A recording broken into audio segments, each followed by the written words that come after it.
Corona తీసుకొచ్చినటువంటి కష్టాలు ఏ విధంగా ఉన్నాయి అనేటువంటిది మనందరికీ తెలిసిందే. అందరికీ అనుభవమైంది కూడా. ఎన్నో రకాలుగా కూడా ఏ విధంగా కూడా మనం ఎన్నో కోల్పోయినటువంటి పరిస్థితి. ఒక్క కరోనా అనేటువంటిది జీవితంలో ఏ విధంగా ఉండాలనేటువంటి నేర్పినటువంటి పరిస్థితి.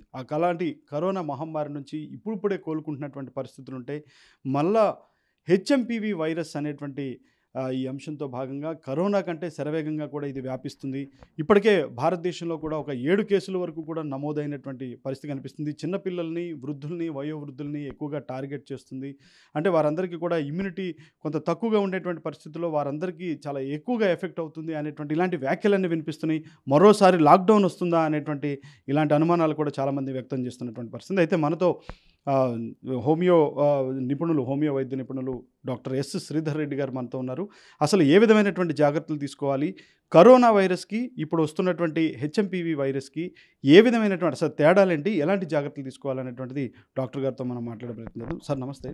సార్ చూస్తే కరోనా లాంటి క్లిష్టమైనటువంటి పరిస్థితి నుంచి బయటపడి మరలా జనజీవనం మొత్తం ఒకటైతే మళ్ళా మాస్కులు ధరించండి, మరలా చేతులను అడ్డు పెట్టుకోండి, హెచ్ఎంపీవీ వైరస్ వస్తుంది అని అంటున్నారు. ఏం సార్ అసలు ఈ హెచ్ఎంపీవీ వైరస్ చాలా అత్యంత ప్రమాదకారి ఉంటుంది. కరోనాకి దీనికి ఏంటి తేడా? యాక్చువల్లీ ఈ వైరస్ కరోనా కంటే డేంజర్ కాదు. కరోనాకి ఆల్మోస్ట్ ఈక్వల్ అని చెప్పొచ్చు, ఇంకా తక్కువనే చెప్పొచ్చు. యాక్చువల్లీ ఏమిటంటే కరోనా టైంలో ఓవర్ పబ్లిసిటీ, మీడియా ఇవన్నీ కానీ ఎవ్రీథింగ్ దాని గురించి అవగాహన లేకపోవడం, ఈ ఫార్మా కంపెనీస్ కానీ వీళ్ళందరూ ఓవర్గా యాక్ట్ చేయడం, దీనివల్ల దాన్ని చాలా పెద్ద పెండమిక్ హారిబుల్గా చూపించారు. యాక్చువల్లీ ఇప్పుడు ఈ హెచ్ఎంపీవీ కూడా ఇట్స్ ఎ నార్మల్ వైరస్. అంటే కోల్డ్ ఇప్పుడు జనరల్ వైరస్, ఇది ఇప్పుడు కొత్తది ఏం కాదు. యాక్చువల్ 2000లోనే దీన్ని కనిపెట్టారు. ఈవెన్ 2000 నుంచి దీని గురించి చర్చ జరుగుతుంది. బట్ ఇది అప్పుడు ఏంటంటే కొంత స్ప్రెడ్ అయింది, మామూలు అయిపోయింది. సో కరోనా వచ్చిన తర్వాత ఏంటంటే అది దీనివల్ల ప్రపంచం మొత్తం బాగా ప్రాబ్లం అయింది. సో ఇదేంటంటే వైరస్ అనేది ఉంది దీనివల్ల ఎఫెక్ట్ కూడా అవుతుంది. బట్ అంత డేంజర్ కాదు.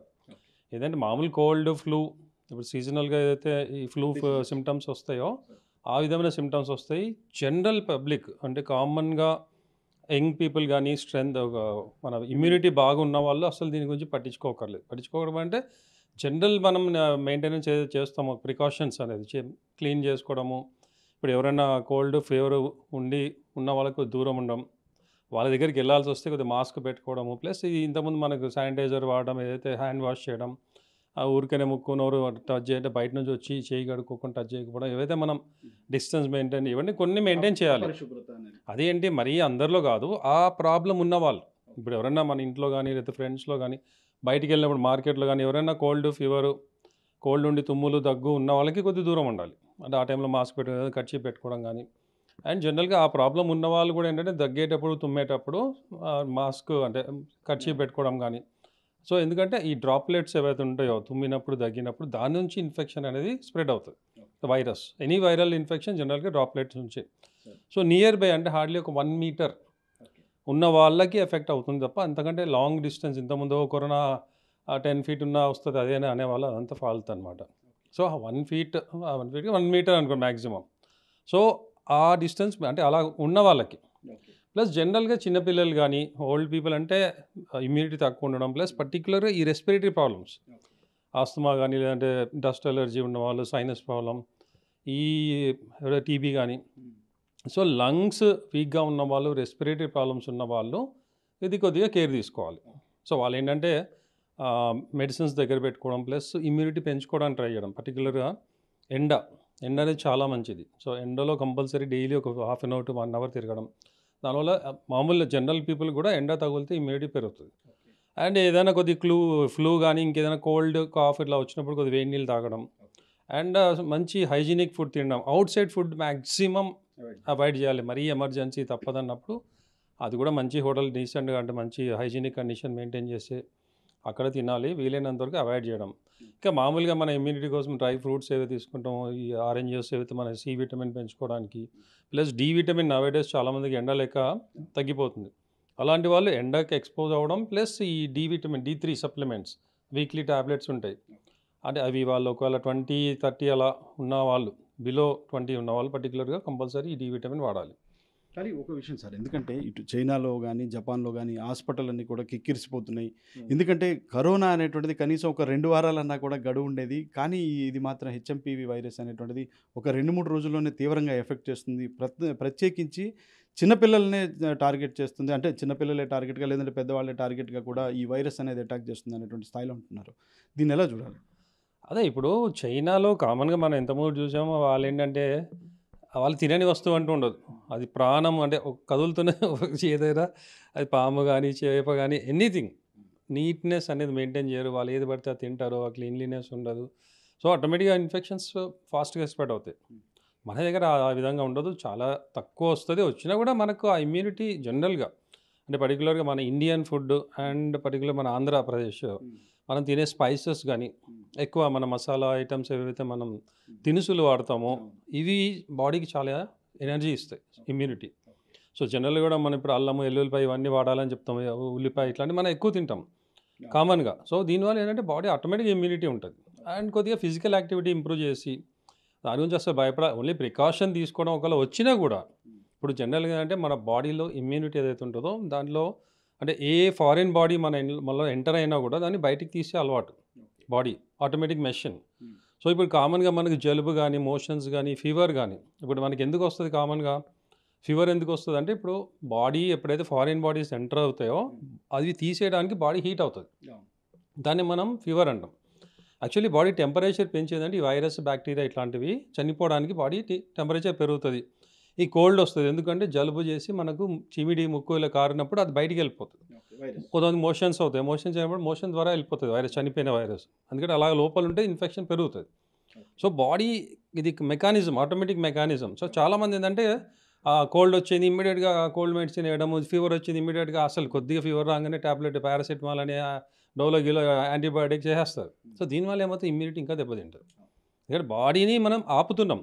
బాడీ ఫైట్ బ్యాక్ మెకానిజం అది. సో, ఇమ్యూనిటీ ఏం చేస్తుంది ఈ వైరస్ నుంచి, బ్యాక్టీరియా నుంచి, ఫారిన్ బాడీస్ నుంచి మనల్ని కాపాడడానికి యాక్షన్ అది. సో, దీన్ని మనం ఏం చేస్తాము అవి ఇవి వేసేసి ఆపేస్తాం. సో, అప్పుడు ఈ రెస్పిరేటరీ ప్రాబ్లమ్స్ పెరుగుతాయి. ఇప్పుడు జనరల్‌గా డిశ్చార్జ్ ఉంది. ఇప్పుడు కఫం వస్తుంది లేదా ముక్కులోంచి చీమిడి కారుతుంది, వాటరీ డిశ్చార్జ్ ఉంది. అది పోవాలి. పోతుంటే ఏందంటే లంగ్స్ క్లియర్ అవుతుంటాయి. ఇప్పుడు వైరస్ ఇది.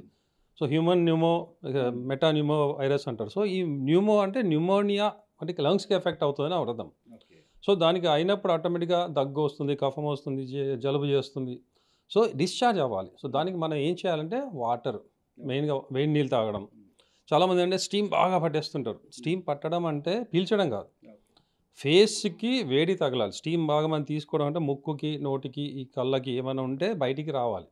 ప్లస్ ఆ వేడి వలన ఏమైనా వైరస్ ఏమైనా ఉంటే అది పీలుస్తే ఇంటర్నల్‌గా వెళ్ళిపోతది. స్టీమ్ ఏమవుతది లోపలికి వెళ్ళిపోయి లంగ్స్‌లోకి వెళ్ళిన తర్వాత అది వాటర్ అవుతది. ఇప్పుడు మనం ఏదైనా డిష్ ఏదైనా చేసినప్పుడు పైన ప్లేట్ పెడతాం. దాంట్లో తీసిన తర్వాత వాటర్ కారుతుంటది తర్వాత. సో, లోపలికెళ్ళి వాటర్ ఫార్మ్ అయ్యి దాన్నే మనము హైడ్రోథొరాక్స్ అని, న్యూమోథొరాక్స్ అని, న్యూమోనియా ఇవన్నీ వచ్చేది ఈ వాటర్ వలన, ఇన్ఫెక్షన్ వల్ల. సో, 100% స్టీమ్ అనేది తీసుకోకూడదు. తీసుకుంటే కూడా జస్ట్ ఫేస్ తగలాలి. అలా ఇన్హేల్ చేస్తే డేంజర్. ఇవి కొన్ని ప్రికాషన్స్ తీసుకోవాలి. ఎండలో వాకింగ్ చేయడము అండ్ మరీ ఎక్కువ ప్రాబ్లమ్ ఉన్నప్పుడు అప్పుడు యాంటీవైరస్ మందులు ఏమైనా వాడాలి. జనరల్‌గా హోమియోపతిలో మా దగ్గర ఏంటంటే ప్రివెంటివ్ అండ్ క్యూరేటివ్ 2 ఉన్నాయి. సో, జనరల్‌గా ఇంతకుముందు కూడా కోవిడ్ టైంలో చాలామందికి ఇచ్చాము ఆర్సెనిక్ అని చెప్పి. సో, అది ప్రివెంట్ చేసిన తర్వాత వచ్చిన తర్వాత కూడా చాలా అంటే అప్పుడు ఏంటంటే 14 డేస్ క్వారంటైన్ అది ఇది అన్నారు. మా మెడిసిన్ ద్వారా 2-3 డేస్‌లోనే ఎంత హై ఫీవర్ ఉన్న, ఆక్సిజన్ లెవెల్ తగ్గిపోయినా, లంగ్స్ ఎఫెక్ట్ అయినా 100% 2-3 డేస్‌లో నార్మల్ అయిపోతది. సో, దాని గురించి అస్సలు వర్రీ అవ్వాల్సిన పని లేదు. టెన్షన్ పడక్కర్లేదు. ఎందుకంటే టెన్షను, భయము వీటి వలన లంగ్స్ ఇంకా ఎఫెక్ట్ అయ్యి ఆక్సిజన్ లెవెల్స్ తగ్గిపోతాయి. లాస్ట్ టైం కోవిడ్‌లో కూడా ఏందంటే ఫియర్ వల్లనే మెయిన్‌గా లంగ్స్ ఎఫెక్ట్ అయినాయి. సో, ఫియర్ అనేది అస్సలు అవసరం. ఈవెన్ చిన్న పిల్లలు ఉంటే కూడా వాళ్ళకి ఎందుకంటే భయం అనేది తెలీదు కాబట్టి వాళ్ళలో ఎఫెక్ట్ తక్కువ ఉంటుంది. ఓన్లీ థింగ్ ఏంటంటే వాళ్ళకు హైజీనిక్ కండిషన్ మెయింటైన్ చేయాలి. స్కూల్లో గానీ వాళ్ళ సరౌండింగ్స్ ఎవరికైనా కోల్డ్, కాఫ్ ఉంటే వాళ్ళకి దూరం ఉంచాలి. అండ్ కామన్‌గా వేడి నీళ్ళు తాగించడము, పెంచడానికి ఎండలో ఆడిపించడం ఇలాంటివి కొన్ని మెయింటైన్ చేయాలి. అదర్‌వైజ్ దీని గురించి టెన్షన్ పడాల్సిన అవసరమే లేదు. కానీ ఇట్లాంటివి చూస్తే మనం గతంలో చూసాం సార్. ఎందుకంటే డోలో 650 ఇప్పుడు మీరు అన్నట్లు డోలో 650 అనేటువంటిది చాలా బాగా గిరాకీ పెరిగింది కరోనా టైంలో. కానీ ప్రస్తుతం ఇట్లా ఈ హెచ్ఎంపీవీ వైరస్ వచ్చినప్పుడు ఎలాంటి మెడికేషన్స్ వాడేటువంటిది ఉంటుంది? ఒకవేళ హోమియో అయితే అంటే అలోపతి కాకుండా హోమియో అయితే ఎలాంటివి సూచిస్తారు? హోమియోలో కామన్ అంటే ప్రివెంటివ్ లాగా అయితే సేమ్ అదే ఆర్సెనిక్ వాడొచ్చు. బట్ సిమ్టమ్స్ వచ్చిన తర్వాత అంటే లంగ్స్‌కి ఎఫెక్ట్ లేదంటే కోల్డ్ అది కూడా నార్మల్‌గా మైల్డ్‌గా ఉందంటే అసలు ఏ మెడిసిన్ అక్కర్లేదు. అలోపతి అక్కర్లేదు, హోమియోపతి అక్కర్లేదు. కామన్‌గా సి విటమిన్ ఏదైతే మనం ఇమ్యూనిటీ కోసం వాడతామో అండ్ వేడి నీళ్ళు తాగడము ఇవన్నీ కొన్ని మెయింటైన్ చేయడం. రెస్ట్ తీసుకోవాలి అండ్ కొద్దిగా ఎండలో ఉండడం. అంతకు మించి యాంటీబయాటిక్స్ గానీ, డోలో ఎప్పుడు అవసరం అంటే హై ఫీవర్ మరీ 103, 104 అలా వచ్చినప్పుడు కొద్దిగా వేడి నీళ్ళు ఎక్కువ తాగుతూ అప్పుడు డోలో. అది కూడా ఏంటి Dolo daily twice maximum 12 hourly అట్లా వేసుకోవాలి. అంతేగాని ఈ యాంటీబయాటిక్స్ పర్టిక్యులర్ ఎందుకంటే ఇది వైరస్. లాస్ట్ టైం కూడా మేము చాలాసార్లు చెప్పాం. కరోనా టైంలో కూడా అంతా యాంటీబయాటిక్స్ బ్యాక్టీరియల్ అది. ఇది వైరస్. యాంటీవైరస్ వేసుకోవాలి కానీ యాంటీబ్యాక్టీరియల్ యాంటీబయాటిక్స్ వేసుకొని ఇమ్యూనిటీ తగ్గిపోయి చాలామంది సఫర్ అయ్యారు. సో యాంటీబయాటిక్స్ జోలికి వెళ్ళకూడదు. అది పని చేయదు పోగా ప్లస్ ఇమ్యూనిటీని ఇంకా డౌన్ చేస్తుంది. దానివల్ల బాడీ వీక్ అయిపోవడం. ఇప్పుడు దానివల్లే 14 డేస్ దాకా కోలుకోకపోవడం ఎందుకంటే యాంటీబయాటిక్స్ వల్ల. అవి వాడకపోతే 2-3 డేస్లోనే కోలుకుంటారు. సో బాడీకి ఇమ్యూనిటీ పెంచే మెడిసిన్స్ వాడాలి, ఎండలో కూర్చోవాలి, వేడి నీళ్ళు తాగాలి. అందరికీ కొద్దిగా ఐసోలేటెడ్గా ఉండాలి, దూరం ఉండాలి. ఇవి మెయింటైన్ చేస్తే ఏ మెడిసిన్ అవసరం లేదు. సిమ్టమ్స్ ఎక్కువ ఉన్నాయంటే మా దగ్గరికి వస్తే మేము ఇచ్చే హోమియో మెడిసిన్స్లో లంగ్స్ ఎఫెక్ట్ అయినా, ఫ్లూ సిమ్టమ్స్ ఉన్నా, ఫీవర్ హై ఉన్నా, ఇంకా దానివల్ల వేరే ఎఫెక్ట్స్ ఉన్నా కూడా బాడీ పెయిన్స్ కొంతమందికి ఉంటాయి. ఇలాంటివి ఏమైనా ఉంటే కూడా మా మెడిసిన్ ద్వారా హార్డ్లీ 2-3 డేస్లో ఎవ్రీథింగ్ నార్మల్ అవుతుంది. ఎంత సివియర్గా ఉన్నా కూడా అసలు టెన్షన్ పడక్కర్లేదు. అలోపతి వీలైనంత వరకు అవాయిడ్ చేయాలి. కానీ చూస్తే సార్ ఎందుకంటే మీరు ప్రస్తావించారు. ఎందుకంటే కొంత శ్వాసకోశ వ్యాధులు ఉన్న వాళ్ళు కానివ్వండి, లేదా లంగ్స్ ఇన్ఫెక్షన్ అయిన వాళ్ళు కానివ్వండి, లేదంటే క్యాన్సర్ లాంటివి, లేకపోతే ఇంకా మేజర్ ప్రాబ్లమ్స్ ఉన్న వాళ్ళు కానివ్వండి. అందులో ఇప్పుడు మనం వింటర్ సీజన్లో ఉన్నాం. ఈ వింటర్ సీజన్లో చాలామందికి కాఫ్ వస్తే ఇప్పుడు ప్రస్తుతం తగ్గుతున్నటువంటి పరిస్థితి లేదు సార్. ఒక నెల రోజుల పాటు అట్లానే ఉంటుంది. వాళ్ళందరికీ ఒక భయం ఉంది. అలాంటి వాళ్ళకి ఇట్లా వచ్చినప్పుడు ఇంకా మరింత ఎక్కువై నాకేమైనా జరుగుతుందేమో అనేటువంటి ఒక ఆత్మన్యూనత భావాన్ని కూడా చాలామంది ఇన్ఫీరియారిటీకి ఫీల్ అవుతున్నారు. ఇలాంటి వాళ్ళందరికీ ఏ విధమైనటువంటి జాగ్రత్త చెప్తారంటే ఇలా మేజర్ ప్రాబ్లమ్స్ ఫేస్ చేస్తున్నారు వాళ్ళకి? అదే ఇప్పుడు జనరల్గా మేము మెడికల్ మామూలు చెప్తున్న prevention is better than cure అని చెప్తాం. సో అలాంటి ప్రాబ్లమ్స్ ఉన్న వాళ్ళు ఇప్పుడు మనలాంటి వాళ్ళు పెద్దగా కేర్ తీసుకోకర్లేదు. బట్ రెస్పిరేటరీ ప్రాబ్లమ్స్ ఉన్న వాళ్ళు కానీ, ఈ లంగ్ ఇన్ఫెక్షన్స్ ఉన్న వాళ్ళు, ఆస్తమా ఉన్న వాళ్ళు, ఇంకేమైనా ఇప్పుడు క్యాన్సర్స్ అట్లాంటి ఎవరైనా కూడా ఎవరైతే వెరీ సెన్సిటివ్ ఉంటారో వాళ్ళు ఏంటంటే ఈ ప్రాబ్లం ఉన్నప్పుడు అదే ఐసోలేటెడ్గా ఉండాలి, మాస్క్ పెట్టుకోవడము, క్లీన్లీనెస్ మెయింటైన్ చేయడం, హైజీనిక్ ఫుడ్ తినడం, ఎండలో ఉండడం, out side food maximum 99%, 100% avoid చేస్తే ఇంకా మంచిది. ఇంట్లో చేసిన ఫ్రెష్ ఫుడ్ తినడం మంచిది. మనం రెగ్యులర్గా చేసుకుని దాన్ని స్పెషల్గా చేయక్కర్లేదు. కామన్గా మనం ఏదైతే మన ఇంట్లో చేసుకుంటామో అది ఫ్రెష్గా చేయడం, బాగా మంచిగా ఉడికించి వేడిగా తినడం మంచిది. అండ్ జనరల్గా ఇమ్యూనిటీ కోసం మనం కామన్గా సి విటమిన్ టాబ్లెట్ అవి లేదంటే ఫ్రూట్స్ తిన్నా మంచిదే. బట్ వీలైనంత ఎందుకంటే ఆ ప్రాబ్లం ఉన్న వాళ్ళు రెస్పిరేటరీ పర్టికులర్ వింటర్ కాబట్టి ఫ్రిడ్జ్ ఐటమ్స్ తీసుకోకూడదు. సో మీరు చెప్పగలుగుతారా సార్? ఎందుకంటే ఛాలెంజ్ చేసి చెప్పగలుగుతారా? ఈ వైరస్ గురించి చాలా రకాలైనటువంటి కామెంట్స్ వినిపిస్తున్నాయి హెచ్ఎంపీవి గురించి. ఎందుకంటే ఈ మళ్ళీ ఏదో లాక్డౌన్ రాబోతుంది, మళ్ళీ ఏదో ఘోరం జరగబోతుంది అనేటువంటి స్థాయిలో ఉన్నారు. మీరైతే మాత్రం చాలా ధైర్యం చెప్తున్నారు. 2-3 డేస్లోనే అన్నారు. 2-3 డేస్లో డెఫినెట్గా మీరు తగ్గించగలరు, ఛాలెంజ్ చేయగలుగుతారా మీరు? 100% తగ్గిస్తాం. అసలు రాకుండా ముందు మా మెడిసిన్ ద్వారా ప్లస్ మనం తీసుకునే ప్రికాషన్స్ ద్వారా 100% ప్రివెంట్ చేయొచ్చు. First of all in case వచ్చినా కూడా మా మెడిసిన్స్ ఇమ్మీడియట్గా ఎఫెక్ట్ ఉంటాయి 100%. వాళ్ళు ఈవెన్ రెస్పిరేటరీ ప్రాబ్లమ్స్ ఉన్నవాళ్ళు, లంగ్ ప్రాబ్లం ఉన్నవాళ్ళు, అస్తమా పేషెంట్స్ కూడా ఒకవేళ ఆల్రెడీ ఇన్ఫెక్షన్ వస్తే కూడా భయపడాల్సిన అవసరం లేదు. ఈ లాక్డౌన్ 100% అవసరం రాదు, అంత సివియర్గా కాదు కూడా. అందుకని బిగినింగ్లోనే మేము అందరికీ మా పేషెంట్స్ అందరికీ చెప్తున్నాం, అసలు దీని గురించి మర్చిపోండి, మనం తీసుకుని ప్రికాషన్ తీసుకోవాలి, ఏమైనా వచ్చినా నాకు చెప్పండి.